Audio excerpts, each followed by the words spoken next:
Well, it got real quiet. You just walk up and everybody stops. My name's Dale Gear. So welcome to here at the Memorial for Leonard.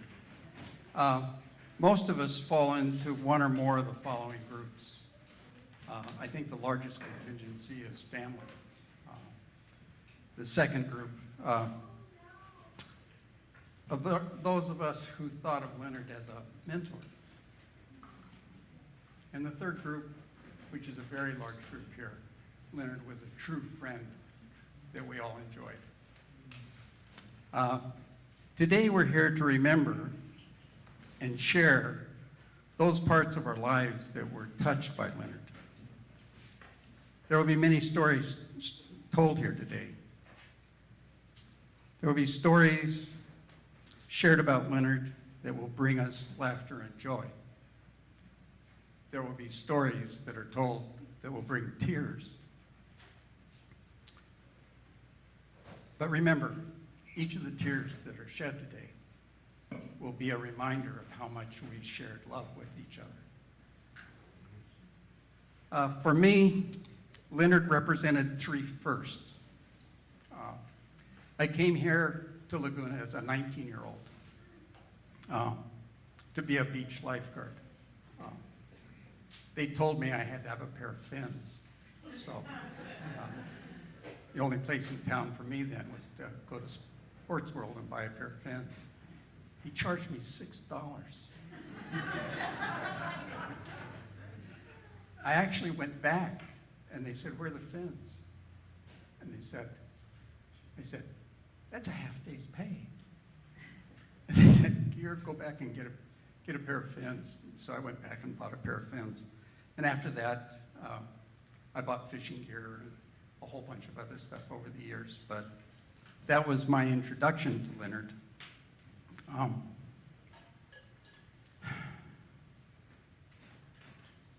I came here expecting to go home at the end of summer.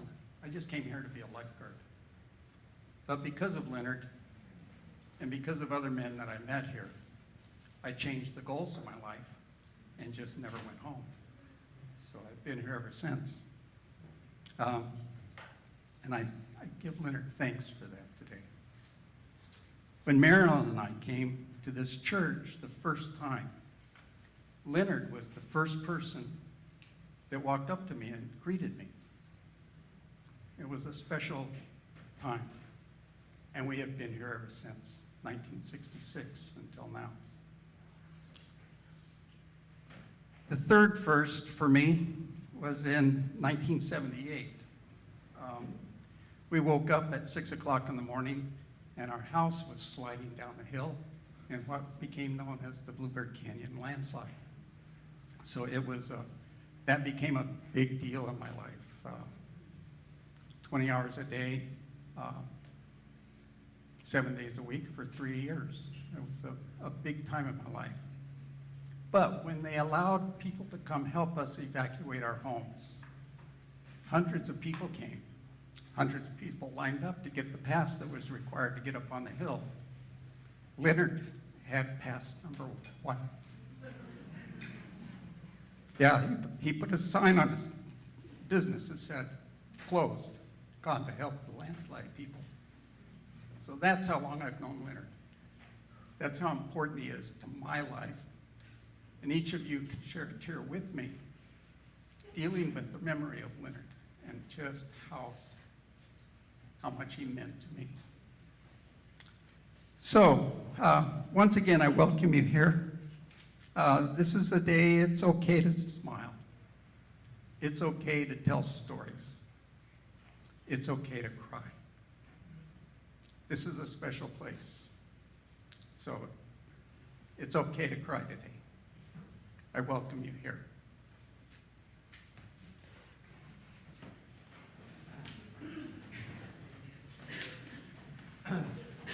I'm Danny. I'm the oldest of Leonard's 5 kids, so I get to go first, and that's how it should be. On behalf of my mom, Leah, and the Brockman family, we thank you all for being here to celebrate my dad's life. Leonard, Leroy, Brockman. My mom is here today.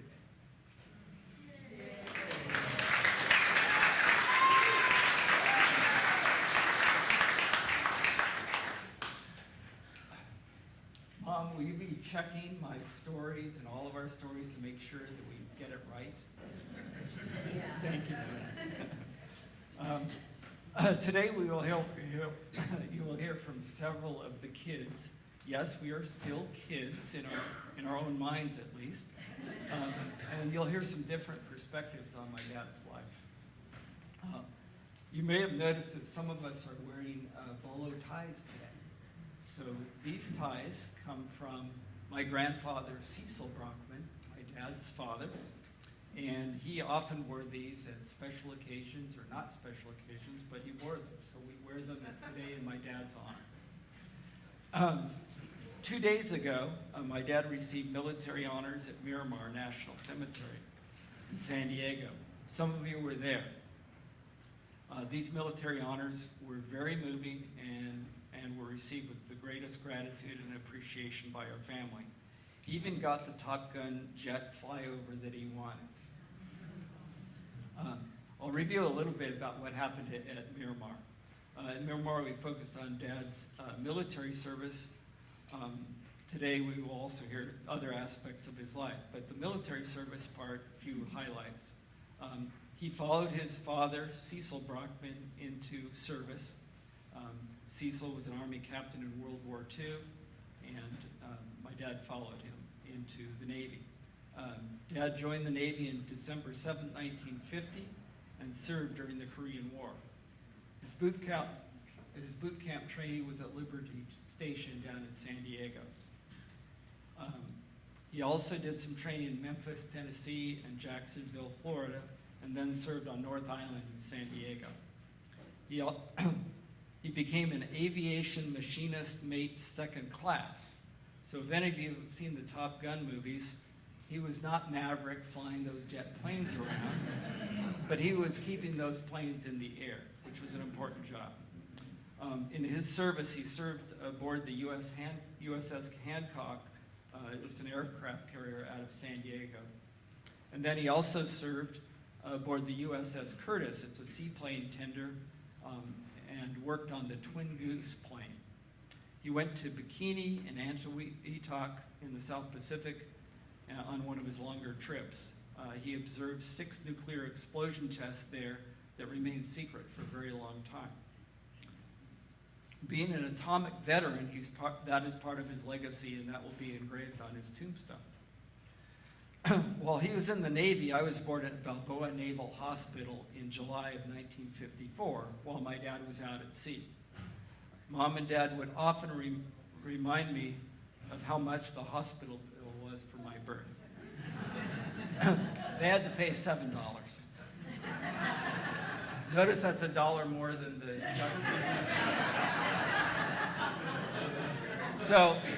So they wondered if it was worth it, and that's still a very good question. So Dad was honorably discharged from the Navy on August 31st, 1954. So that was the military career that was discussed, and it's an important part of his legacy. Now, I'll go back to the very beginning. For reasons I don't really understand, he was born in Hollywood. And we know it was January 5th, 1930. Maybe somebody else knows why he was born there. But anyway, he would go on to be a star, however, in our family and in our lives.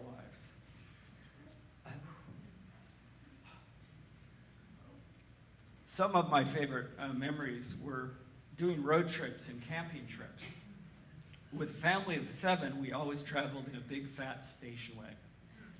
Usually a 1960s era Mercury with plastic wood on the sides. You might call it a family truckster. Sometimes we'd pile into the station wagon for a road trip with no particular destination in mind. Sometimes it would be driving around Orange County to neighborhoods where my mom and dad grew up. Sometimes they would be able to show us the homes they lived in back then. Other times they pretended they did.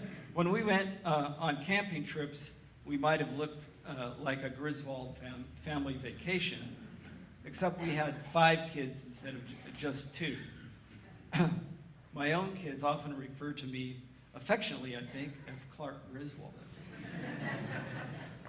Thank you, Rusty and Audrey, for that. However, I really learned that from my dad. So I'll give you an example of one of our many trips. So we were on a camping trip. We stopped at the Dairy Queen for some fast food. We ate quickly and got back on the road. We were about 10 miles down the road when somebody thought, you know, it's a good idea to do a head count. So we counted. 1, 2, 3, 4, 5, 6. Wait, something's wrong. There's only 6. There's 1 missing. Well, who is it? Well, of course, it would be the middle child. That's my brother Tom. Fortunately, we were able to turn around and get back to Tom before the police were sent out after us. Happily, Tom is with us today. And he's right over here. You'll be hearing from Tom later. Tom, you can send some rebuttals to this if you like.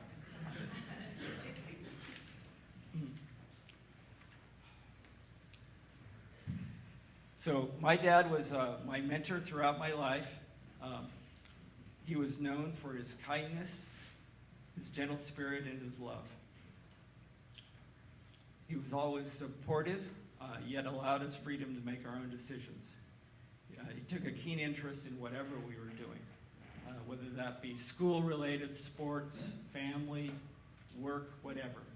He was always keenly interested in following what we did. He was there during our successes and during the tough times. Today is one of those tough times. Some of the most important things my dad has taught and evident in his life is, 1, love of God, love of mom.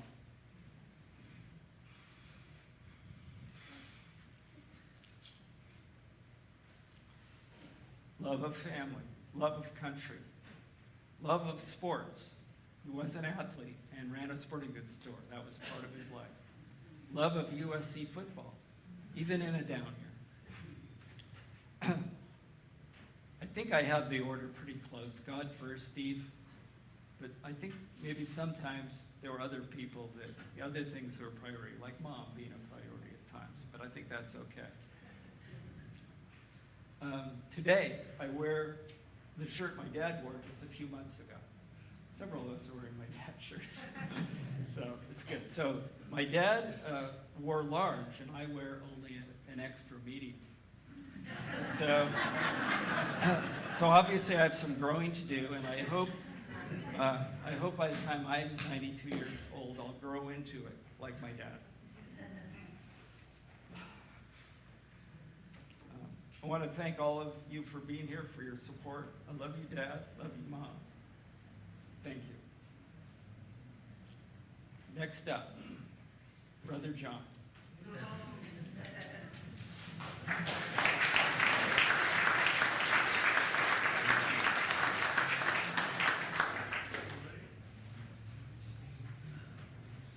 can use my water.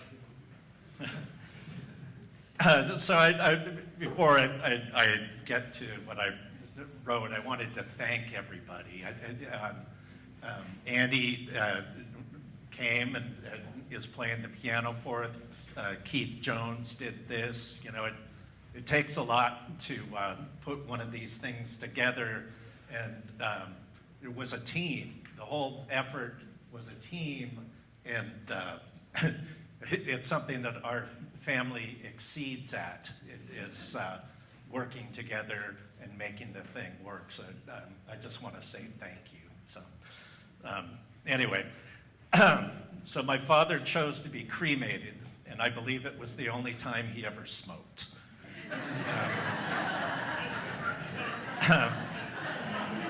Andy Gillespie, who has played for hundreds of services like these for the Catholics of the street, advised me to speak about history. So if I go on too long, it's that guy's fault. Andy there. So one of the first memories of my dad was when we were driving the family station wagon somewhere in Santa Ana where we lived at the time. A drunk driver pulled a hit and run right in front of us. My dad was not going to let this guy get away. So in the family station wagon with my mom in the passenger seat, me and Danny in the back, he sped up beside the swerving driver and with a stern Leonard look and a pointing index finger, pulled the guy over and detained him until the police arrived. It was great entertainment for us in the back seat. So the Leonard look was a real, I mean, it was a powerful tool. And the recipient of this look knew they had trouble because Leonard, depending on the circumstance, might cloud up and rain all over you, be all over you like a bad smell, or skin you alive. Tom had to thank the Lord he was not skinned alive one evening, but that's his story to tell. My dad was rightfully proud of his ancestry of military service. His father was the logistician who provided supplies to both Patton and Omar Bradley's armies from North Africa into Europe during World War II, which ultimately defeated the Nazis. Downside for my dad was that his father was away during his formative years, which didn't really give him a roadmap on how to deal with his spirited offspring. We call ourselves the loin fruit of Leonard and Leon. My dad modeled his parenting style on his Navy experience because that is what he knew. We had short haircuts. If he could pinch your hair with his fingernails, it was too long, although I'm looking at this picture, I think we got cheated. Where's Asher? Is he? That's the haircut we had. Yeah, I would have been okay with that one. Anyway, it was not 1960s and hair was getting longer rather than shorter, but they didn't have long hair in the Navy, so neither did we. He performed haircuts on us with this spinning blade thing that they found in the back of the Reader's Digest magazine. They used to have little ads there, and this cheap thing. And so you would take this thing and you would put it into a vacuum cleaner, and it would suck your hair clean off. So this practice ended, this is all true, This practice ended when the device failed and the blade embedded into my scalp one evening in a bloody mess. As you can see, my hair has never recovered. Danny, Tom, and I challenged my mom and dad with various antics too many to mention. And the pummeling effect of racing us three boys created a smoother ride, although my sister disagrees, smoother ride for my sisters Jan and Beth as my dad evolved and became a gentler form of himself. The relationship between my dad and mom was so powerful it stood above the challenges that life and children would throw at them. We children knew we were secondary citizens in our own. They always had a united front. On the 10th of each month, Dad would come home, always in a bad mood after paying bills at Sports World. Mom would meet him at the top of the stairs with a soothing smile and a bourbon. He pretended to be embarrassed as my mom would sing her racy songs. To this day, she remembers every word of them. She would cajole him into dressing up for Halloween, such as the time she dressed him as a bee and herself as a flower for what they thought was a costume party. He put up a good front when they arrived, the only people at the party to arrive in costume. So my dad appreciated the female form, so watch out, I'm going off script. He appreciated the female form, and so that's why he had his tennis racket stringing machine at the front of his store, so he could see what was walking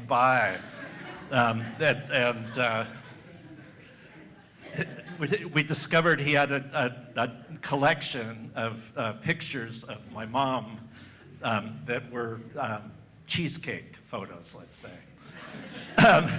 My sister Beth is horrified right now.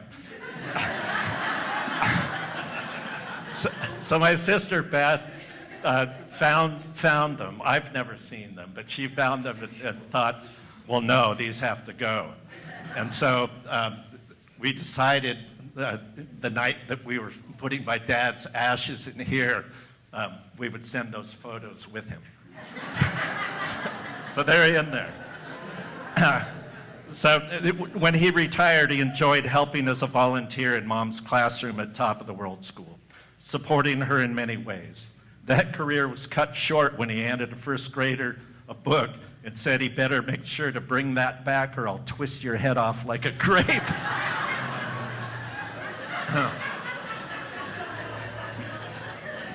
That's him, right? I mean, my dad was able to grow and adapt over his 10 decades, all the way to the goal line. He continued to learn new technology and welcome new people into his life. He had great fun using his computer skills to produce slideshows, DVDs of special occasions, making the slideshows for both Mom and he. He created the show you're going to see, and I'm touched that he chose my musical recordings for his finale. I remember telling my dad in the Sports World store that I was dating a gal named Leroy, who had a 9-month-old son. I asked if my mom would be okay if I brought her over to the house to meet. The church at that time wasn't really sure about single mothers yet. They came around. My dad said yes, she'd be okay with that.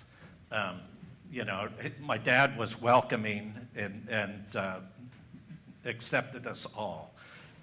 So I hit the trifecta with Ryan, Chelsea, and Jackson for children. As my family grew to include Sweetheart, which my family overheard me call her Sweetheart before they had met her, and so she was never called Diana after that. So she's Sweetheart. As my family grew to include Sweetheart, Alec, and Birch, my dad embraced them wholeheartedly as family from day one. His absolute loving inclusiveness was one of his enduring traits. We were able to witness on so many occasions that it has become second nature to us as well, one of the many gifts from him. Leonard built a lovely relationship with my wife, Diana, that proved to be a bridge that reconnected my dad and I.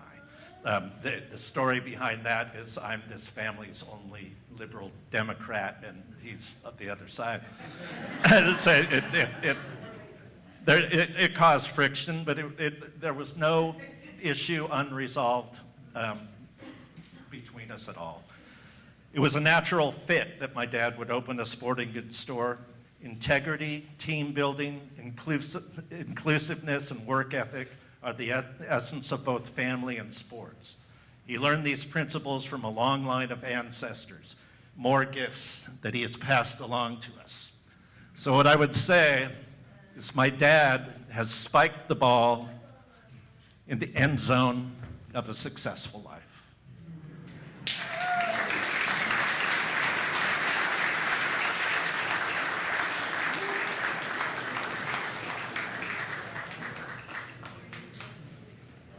Brother Tom.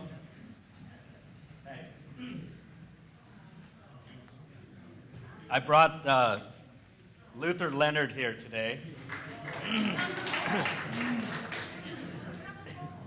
Lifting up the ball? I have a speech to do. All right, hang on to Luther. Okay.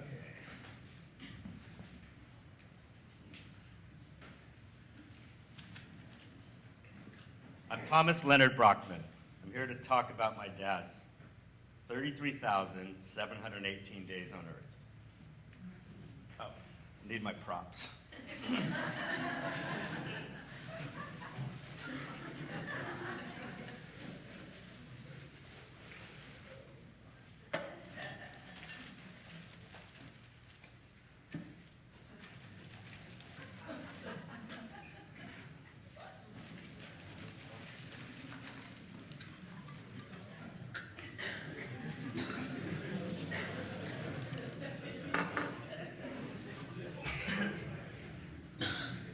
These are my props for my speech. They all have special meanings. Matches, cups, cell phone, and a smoke bomb. These will all make sense at the end of my speech. I have a 7-part speech. 1's the introduction, 2's the Brockman pets, 3 is Sports World, 4 is No Bad Days, number 5 is Grace, 6 is Taco Monday, and 7 is the end. I'm not here to make you cry, but you might, and I might too, but I guarantee you I'll make you laugh. This is the hardest speech I've ever done, and I want it to be the best speech I've ever done. I only get to do this once. I asked my dad one day, how did we end up in Laguna Beach? He said his work was actually leading him towards Bakersfield.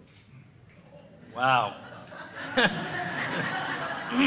My dad would talk about getting close to the finish line. In his 80s, he would say, I'm in the 4th quarter. In his 90s, he would say, I'm in overtime.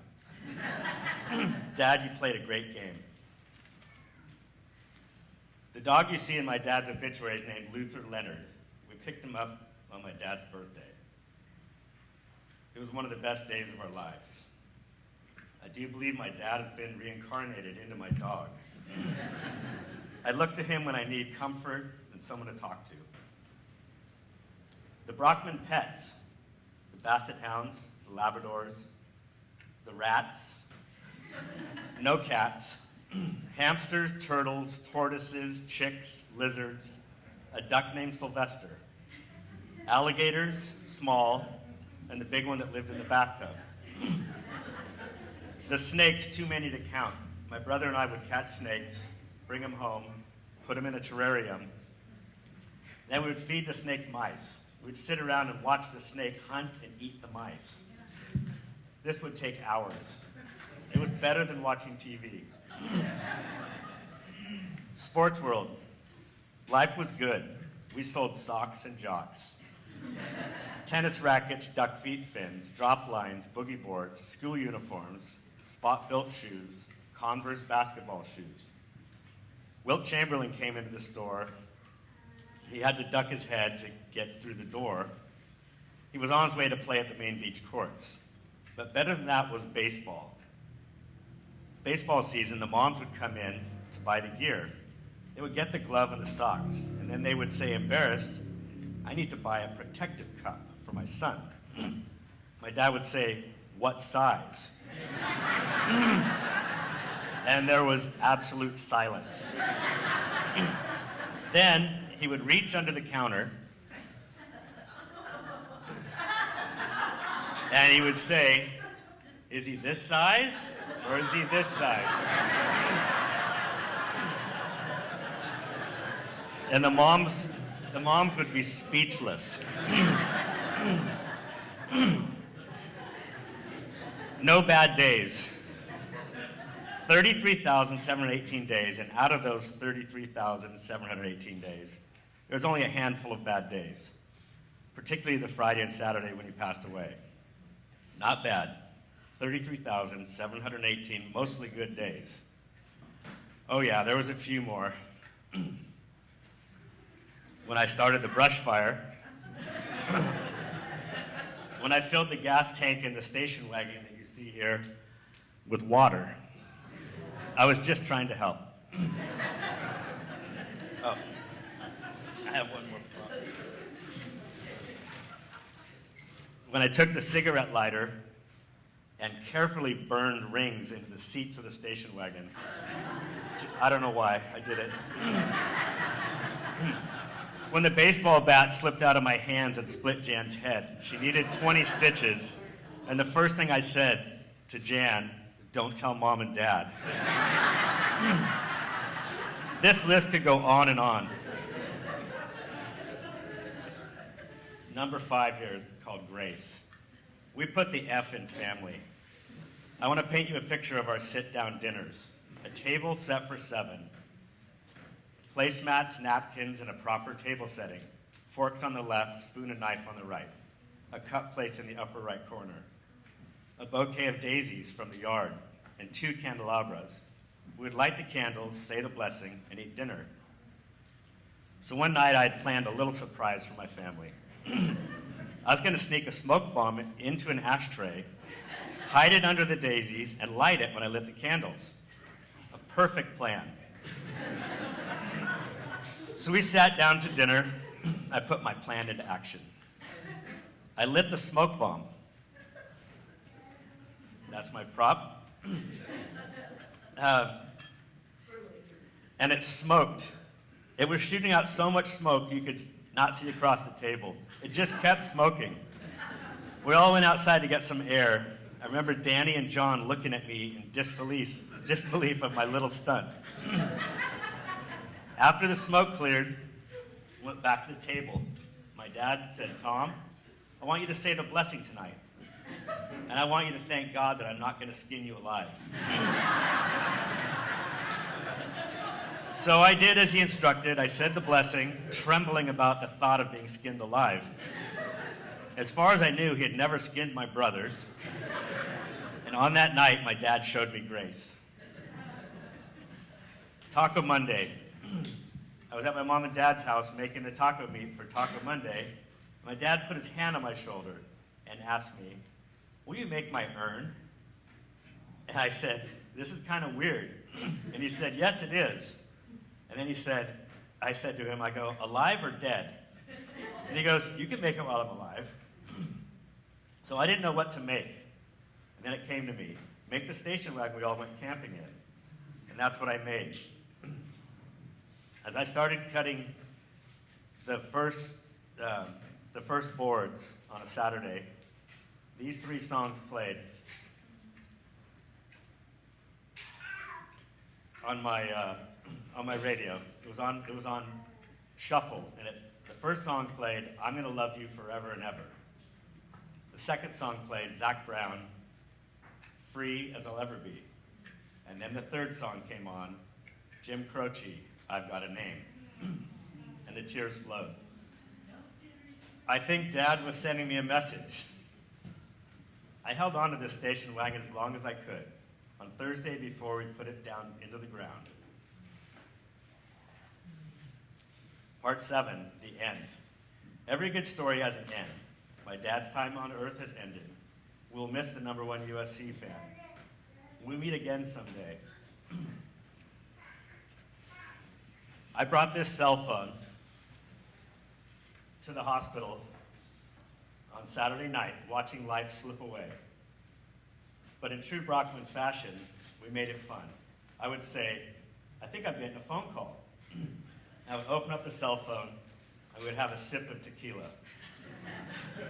We took our final sip at 11:05 that night. Well, wait a minute. I can hear some phones ringing in the crowd. Do you hear some phones?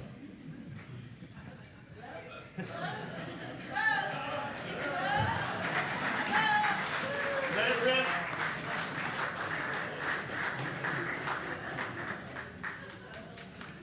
All right. Take my props.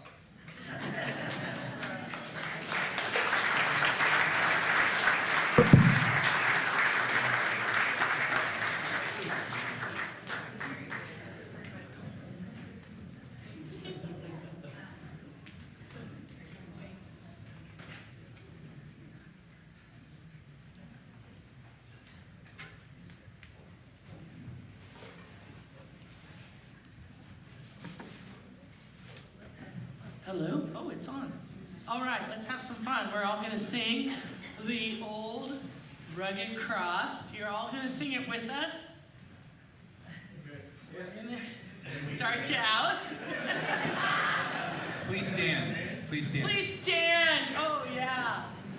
And sing with all your heart, because Leonard loved music. So does Edith, my mother-in-law, whom I love so much. So yeah, here we go.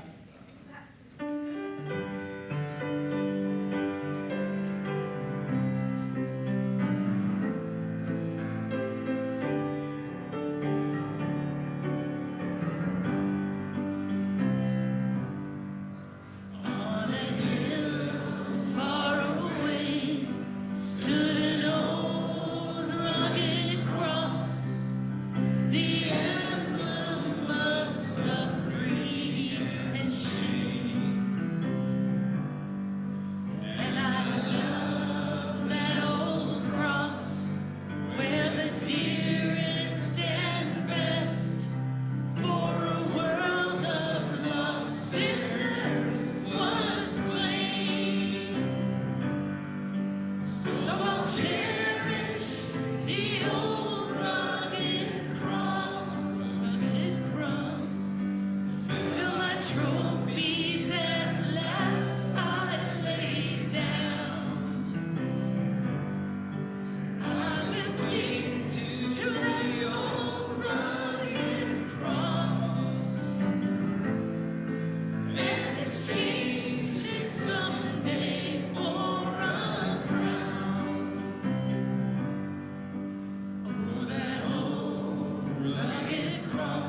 That was for you, dear. We love you so much. I think I felt a little Jack Whitaker and Auntie Anne channeling those two. Thank you. Sweet Pea, come on up.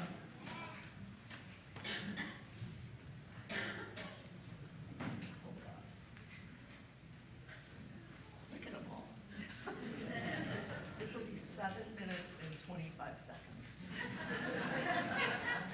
Last Saturday, I asked my mom if there was anything she wanted me to say for her about Dad.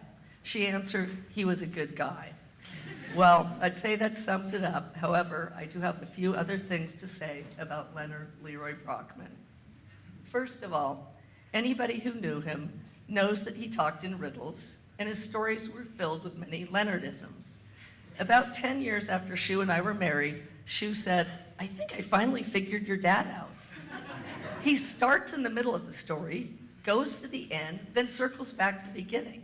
A pretty accurate observation of Dad. Dad, you gave me so much, but the greatest gift you gave me was your love for Mom and a family of 3 brothers and a sister. Mom and Dad wrote hundreds of love letters to each other while they were dating. You may not know this about my dad, the jockstrap salesman, but he was also a poet. Several of his letters to Mom ended with a poem. In November of 1949, he wrote, My dearest Leon, roses are red, violets are blue. I wish it were true, I was going steady with you. I know Dad would skin me alive for reading that to all of you. Mom lights up now when we read the letters to her. A couple of weeks ago, after I read a stack full of letters to her, she said, he had it bad for me.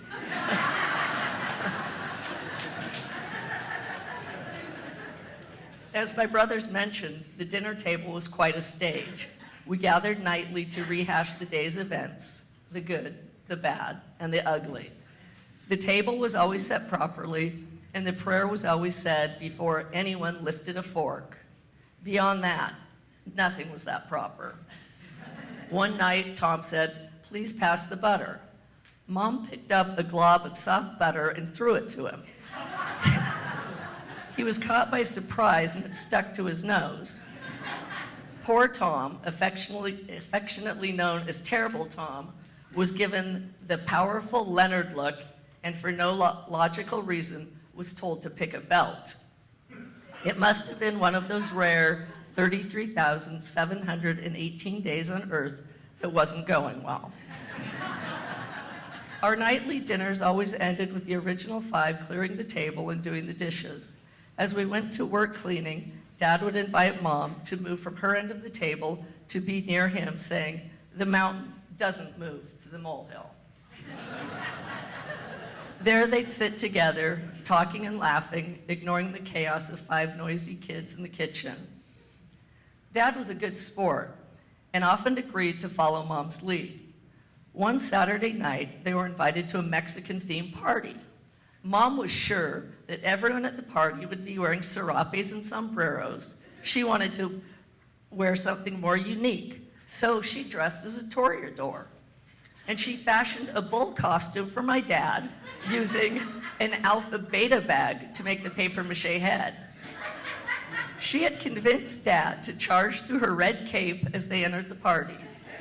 After the charge, Dad lifted his head to see all of the other guests in regular clothes and Judge Blampede in a suit and tie. Mom laughed her head off about the whole situation. Dad took off his bull head without a smile. Mom was even the recipient of the Leonard look that night. John recalls that Dad's military style of parenting became more gentle with myself and Beth. Not true. He was just exhausted from the 3 boys. At one point, he even allowed John to discipline me.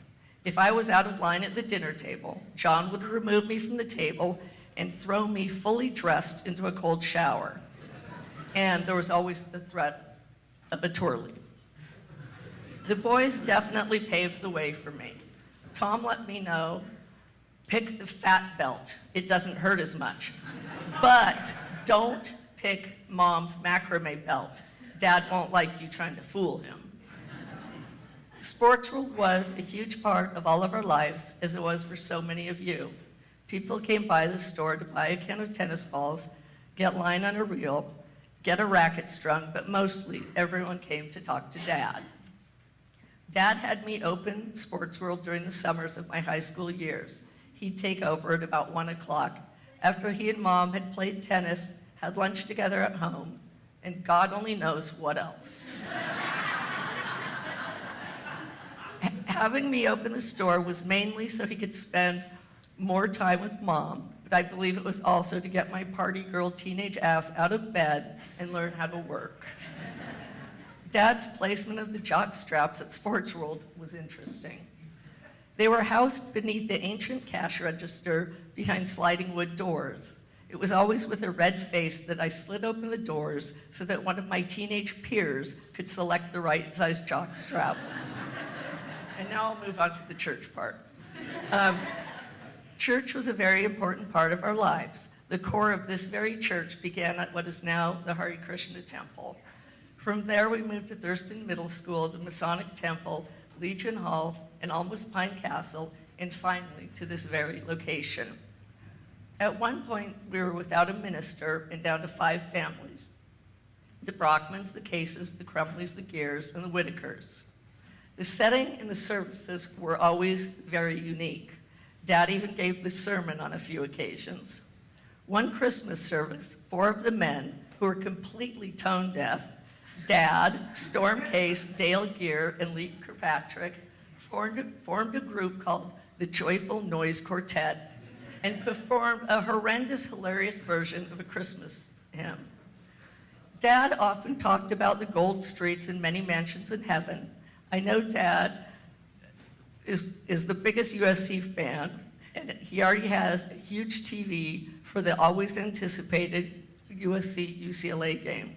I wonder if his biggest rival, Auntie Anne, will be invited over to his mansion to watch. I know I'll be watching the game on November 19th with the Crabbe cousins, as well as many other friends, family, fans, and rivals. Dad, I'd give anything for one more trip to In-N-Out with you, one more lunch at Gulliver's, one more Taco Monday, one more riddle-filled text, one more story, one more football game, one more hug, one more family party, one more I love you, one more phone call. I love you, Dad. Please pick out a mansion for me on your street of gold. I love you, Jan. All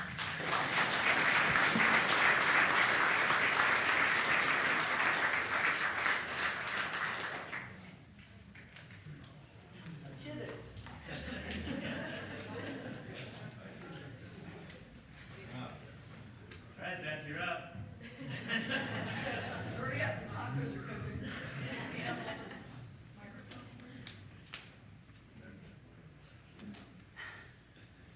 I have the distinct privilege of being the last of the original 5, as we refer to ourselves. We are a tight group thanks to Mom and Dad. We were taught to stick together and that family meant everything, though we are each unique and as different as night and day. There isn't a thing we wouldn't do for each other. My dad was my greatest hero, the best man I've ever known.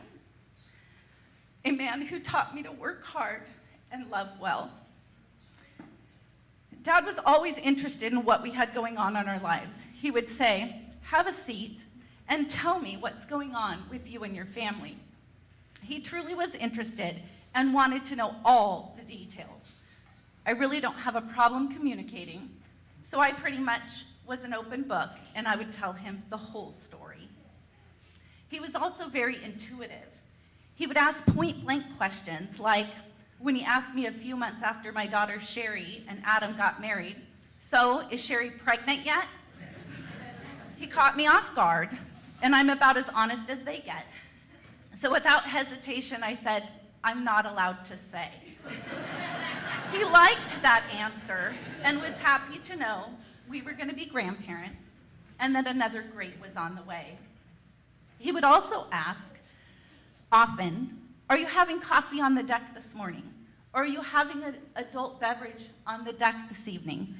He knew that when the weather was nice in the mountains, that's where he would find us. Dad, we will always think of you while we are on that deck, having something to drink and enjoying the view. Mom and Dad had a relationship like none other. They were each other's #1 priority, and we all knew it. When Dad would arrive home from Sports World, we knew it was their time to sit and have a drink and talk about the day. This was an uninterrupted time until it was time to get the table set and ready for that family dinner. As you've heard, my dad had a look, and you did not want to be the recipient of that look if you could help it. One way you were sure to get that look is if you didn't treat his wife correctly. In fact, there were times Dad would not go to morning prayer meetings because he could not have, as he said, his bride starting her day 6 feet under from the 5 of us in our antics. We learned from the beginning that we were a team and everyone in the family had their part to do. Thanks for instilling that in us, Mom and Dad. Dad was also tech savvy and would always like learning new things. He was nearly 90 when he got his smartphone. Dad was so excited for his decoder ring that was on order that he would say, "I'm going to stand by the mailbox until it arrives." He embraced learning all about the new phone and what it could do. Dad and I would text often. He would respond with emojis. If the Dodgers had a run, he would send me a baseball.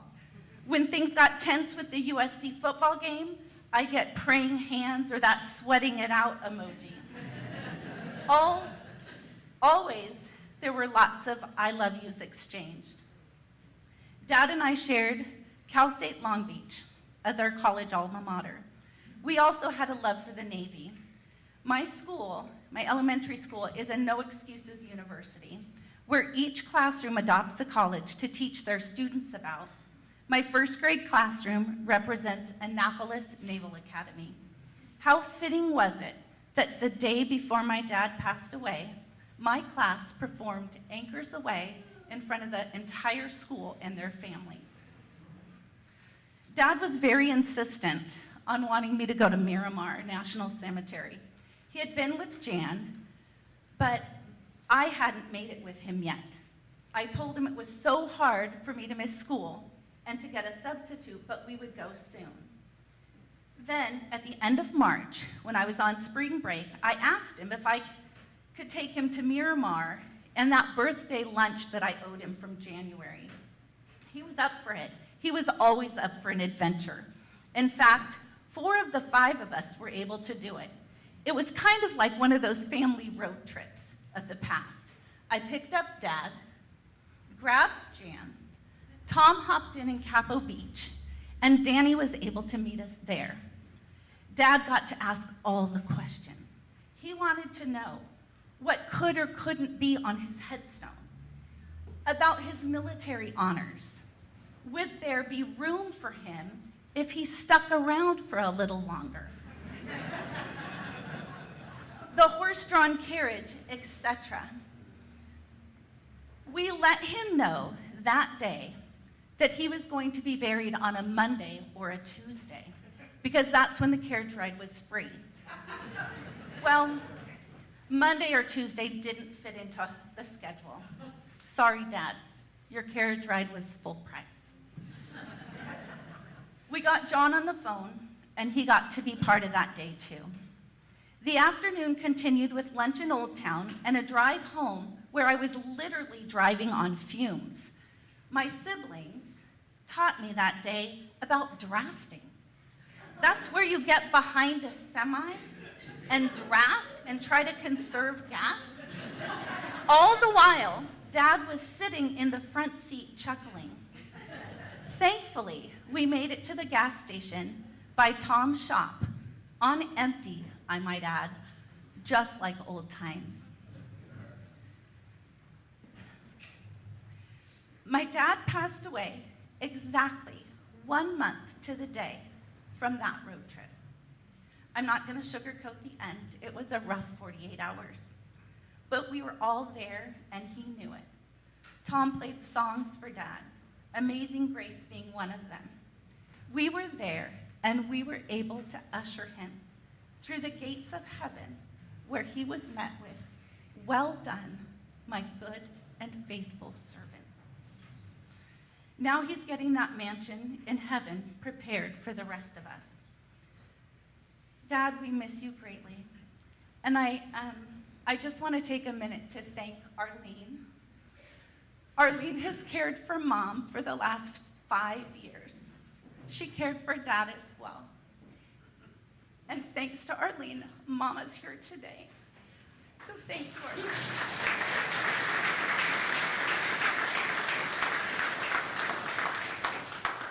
You're going to hear from Chelsea on the behalf of the 19 grandchildren and 14.55 grades.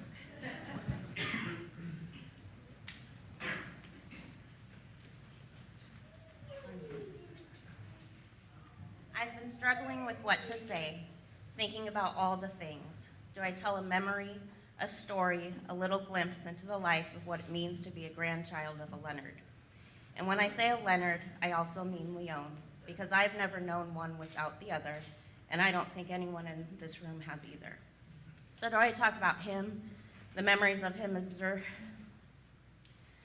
observing him plate our dinner plates, eating his salad last, cutting the steak, some nights Whitaker style, watching him and my grandma saying so much across the table with their eyes, and sometimes my grandma moving her hair or scratching her face with her middle finger. Small, silent moments between them, but always communicating and getting a kick out of it all. Gleeful is how I would explain it. All the moments, big or small, you could just smile seeing them interact. On one hand, did I really just see my sweet grandma flip my grandpa off? It was witnessing something so special. I really felt that every day they couldn't believe how they were this blessed. They had a table full of family. They had grandchildren that only wanted to be around them. They had children who wanted what they had. It was like they were forever grateful that somehow this was their life, and sometimes had no idea how it could be this great. As a grandchild, I've got to witness something different than what it is to be a child of a Leonard. I did not lose my hair like my father claims in a vacuum incident. I never had to pick a belt, and I never had a fight with him. Instead, I got the privilege of seeing a parent who loved his children, who saw his children when sometimes they couldn't. I'm lucky to have had this relationship with him. He would talk to me about them. Danny, he would say, he is smarter than me. He sees things in a way I can't. My father, John, who he loved very much, he would say he's braver than me. He hears things I can't. Tom, he would say, is more talented than me. I don't know how he does it. And Jan, he would say, she gets it more than me. She has a way with people. Beth, he would say, she loves better than me. She sees the things I don't and makes better cookies. He was so proud of all of you, so different but a little the same. I explain you the original 5 as being the bookends. Danny and Beth, the bookends, the smart and the love, holding the free in the middle, weirdos, artists of music, wood, and people. Contained, how lucky to be loved by a Leonard and a Leon. As children and grandchildren, as people, we try to figure it out. Where do we belong? And what makes sense? Everything always makes sense on San Remo. I think to many, it has always been a safe place, a chaotic, wonderful sense of belonging in its own house of weird. Could that really be the last turd of the dog resin to a plaque as you come up the stairway? A crazy blonde with a side pony serenading you on the piano. the hats dangling from the ceiling, begging you to ask why, and at the same time hoping you'd be able to wear one. The dinner always thrown together last minute, but always around the table, and with placemats, pulling every available chair up and stretching the table as far as it could go, because everyone would always have a plate.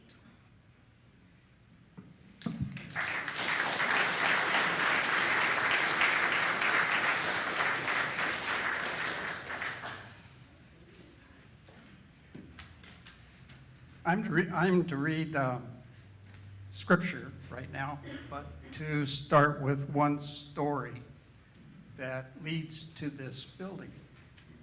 I mentioned the landslide earlier.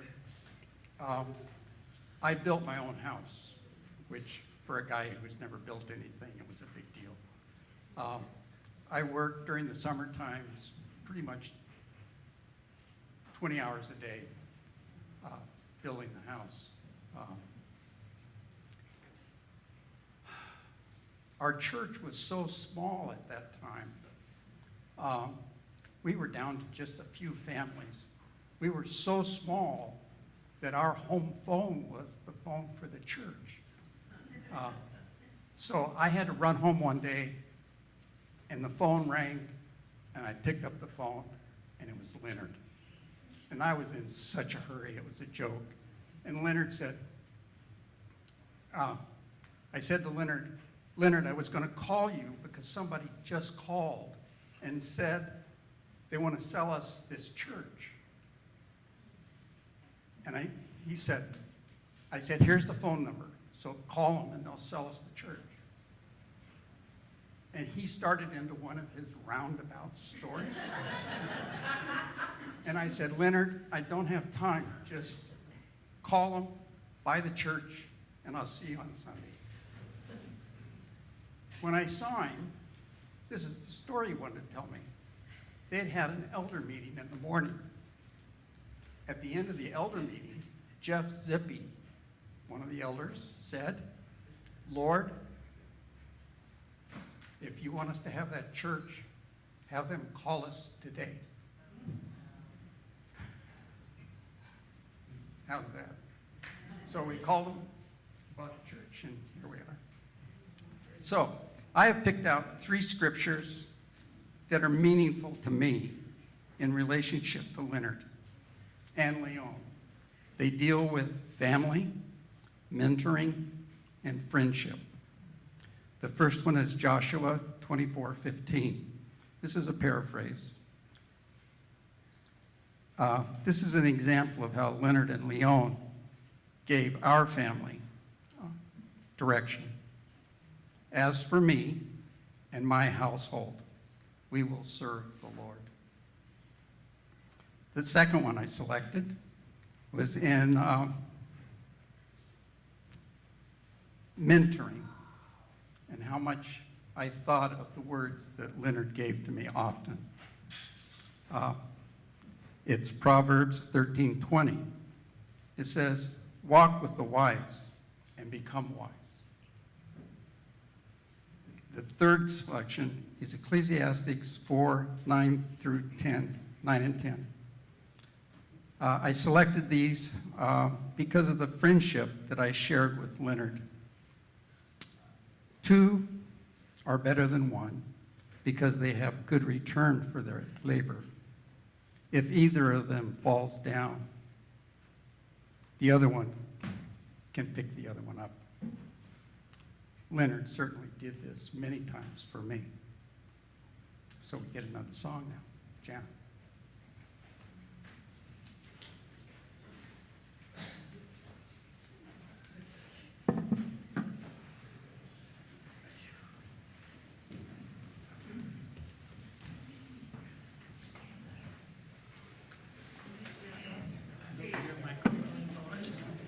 Can everyone please stand up?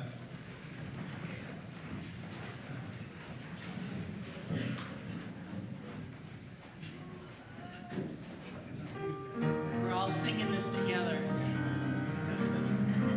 Come on. Okay. Leonard loved gospel music.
first begun.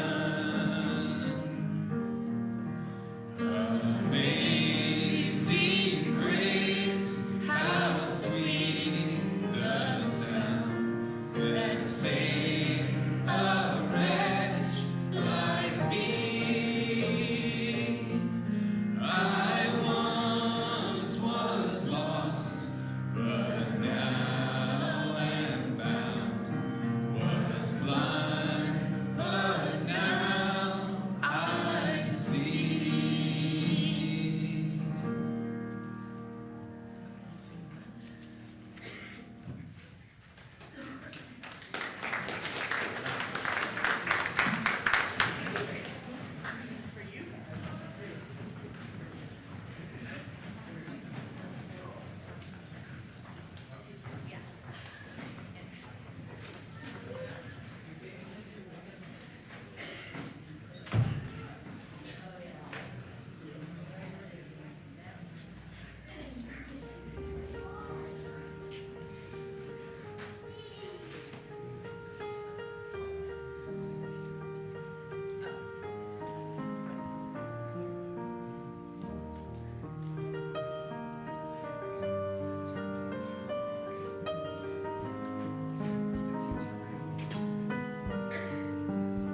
and blue for me and you.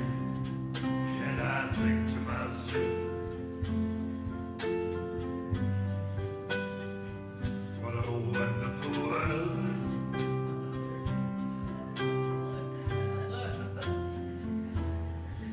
I see skies are blue, clouds are white, the bright sacred day and the dark sacred night. And I think to myself, what a wonderful world.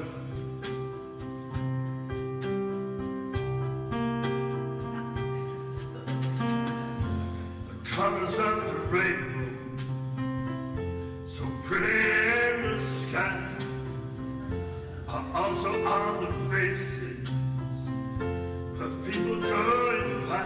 I see friends shaking hands and saying, how do you do? What they're really saying is I love you. I hear babies cry, and I watch them grow. They'll learn much more than I'll ever know. And I think to myself, what a wonderful world.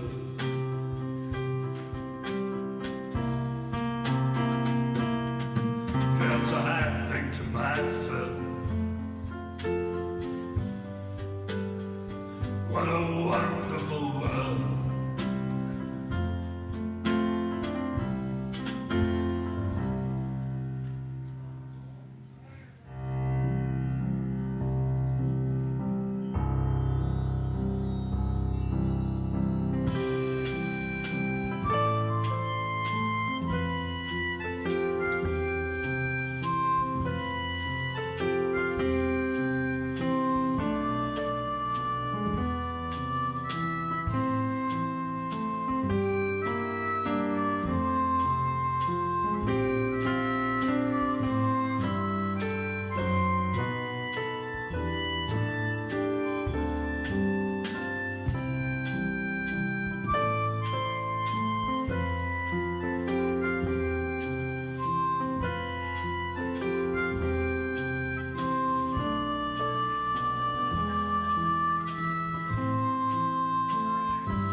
I'm crossing you in style someday. Oh, dream maker, you heartbreaker, wherever you're going, I'm going your way. Two drifters off to see the world. There's such a lot of world to see. We're after the same rainbow's end, waiting round the bend, my huckleberry friend, Moon River and me.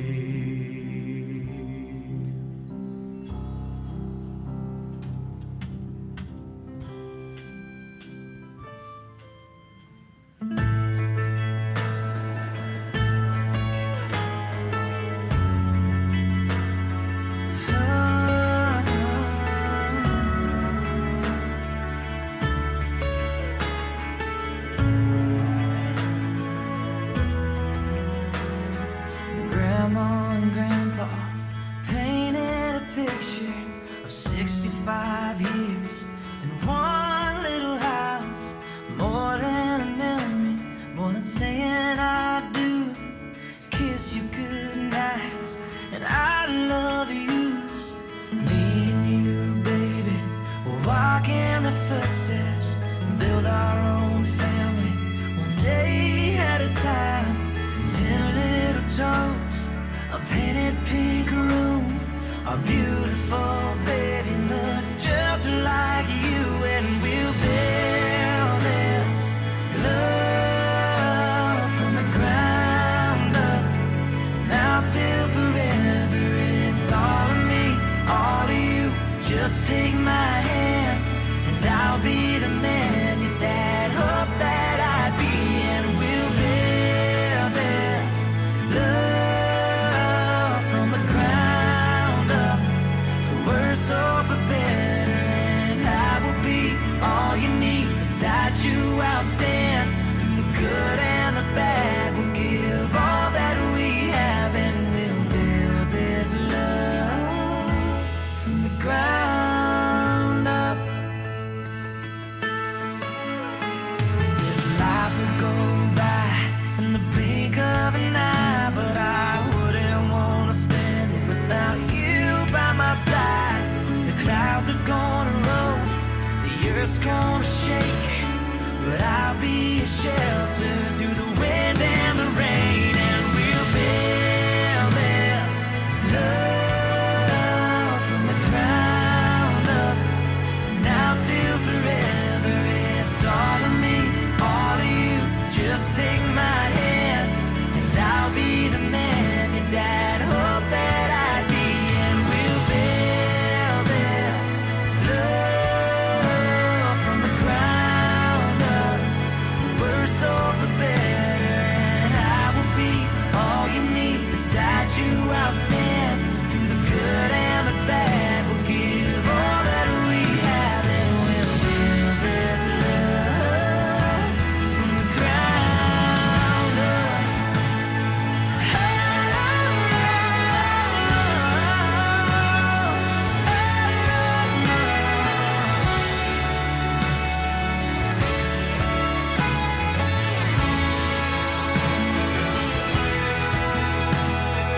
Someday we'll wake up with thousands of pictures of 65 years in this little house. I won't trade for nothing the life that we built. I'll kiss you goodnight and say I love you still, and we'll build this love from the ground up, for worse or Raise your hand if you're hungry. I am, so we're going to scrap the rest of this for now, but I know you all have stories, so we'll talk out there.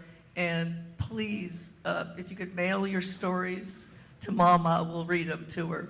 And thank you all for being here. Let's eat. You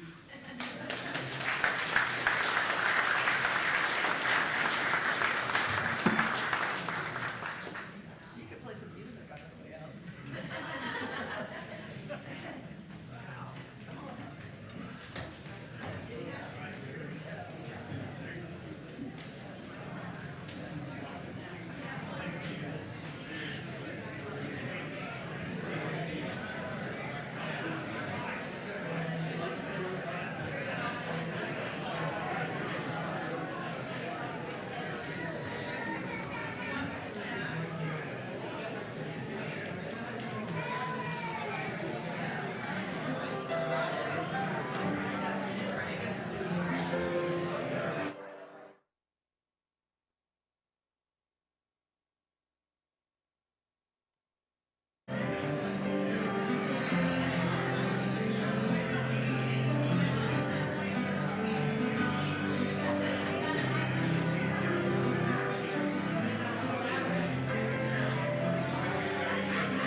Here's Andy's story. So we're sitting at the Brockman table. Leonard Leon's at the other end. All 5 kids at the table. They snuck me in. Well, sure enough, prior to coming over for dinner, John and I were friends in junior high. He said, we have food fights. I didn't know what food fights were. So sure enough, Leonard, it was time for Grace. all the heads went down. Leonard and Leon, they went down to say grace. All of a sudden, I saw peas flying. And I think it was jam that started. Next thing I know, there was peas and mashed potatoes. And at the end of grace, Leonard and Leon looked up. All the food fights stopped. I'm sitting with peas on me. And Leonard and Leon acted like nothing happened. So that was my first time around the table. Nice, nice. Thank you, Andy Gillespie. You're welcome. Go. So I work for the police department. So I heard at 1969 San Remo that the lady drove her car through the garage door and was trapped inside. So I swung by the pool to tell Jan to finish her swim up, you know, because her mom was okay. She just couldn't get out of the car. And then as I went up there, Leonard was saying in front of the officers, well, once I get her in the house, she's going to get a beating. And the officers didn't know he was joking. And I had to explain to him, it's the Brockman family. Calm down. She's going to be fine. That's my Leon story. And Leonard. I remember that. Go. Okay. Leonard was known so much by his sense of humor, and we adored him and his wonderful ways. And one of the things I think about Leonard, we had a group of people, there were 8 of us, and we all went places together, and we got together at the Brockman house many, many times, and all donned, you know, put on the hats. But one time, we usually had Leonard driving the station wagon, and we'd go places. And one time we all went to San Diego and had a wonderful time. We were coming home, and Leonard and the traffic on 5 was awful. So Leonard decided he would go on a shortcut. So we went off the freeway, and we were on the shortcut, and it was all of a sudden we're in a left-hand turning lane, and we're waiting and waiting and waiting. We were in the line for a drive-in movie. That was, he never could get over that. We never let him forget that. Great story. But the thing I want to say that I remember the most, back in 1966, I was new to living, and a new friend, said she wanted to invite me to the Brockman house for a Bible study on how to raise your children in a Christian home. But I was not a Christian. But why not go and meet more people? So I walked into the Brockman house. I didn't know a soul except for the friend that should be looking at him. So I walked into the house, and I kind of pulled myself aside and went and sat on a chair. And lo and behold, in she comes, Leonard. And he sat at my feet for the longest time, so sweet, so kind, so inquiring about me. And I have to tell you that I met Jesus through Leonard. Thank you. Sure. Okay, go. Okay, I'm Margaret Arnold, and I taught with Leon for years and years and years at Top of the World School. And every year we would get ready for open house, weeks ahead, months ahead. And Leonard was always ready to help us out.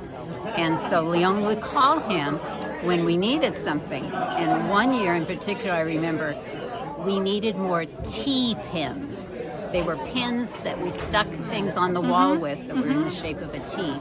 And they weren't readily available places, but we knew Leonard could find them. So Leon got on the phone, and she said, Leonard, we need some T-pins.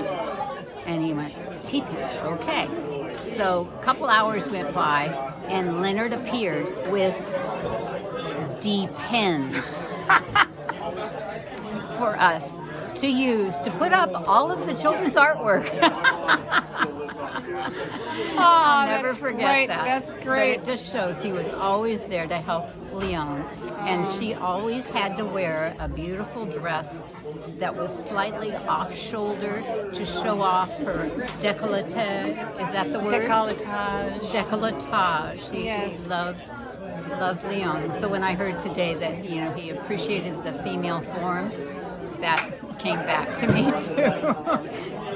She always used to talk about greeting him with slippers and the drink. Not just the drink, but slippers as too. well.